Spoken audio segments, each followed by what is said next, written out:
Did you know that some of the greatest moments in American history have shaped the world as we know it? Let's dive into three incredible facts.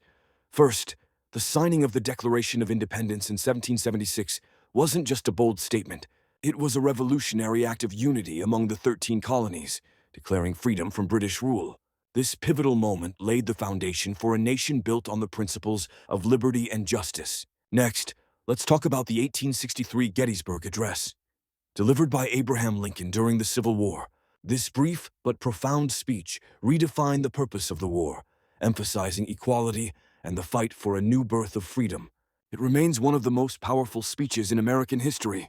Finally, on December 1st, 1955, Rosa Parks refused to give up her bus seat in Montgomery, Alabama. This courageous act of defiance became a catalyst for the civil rights movement, leading to nationwide efforts to end racial segregation. These moments remind us of the enduring spirit of courage and change. Stay curious.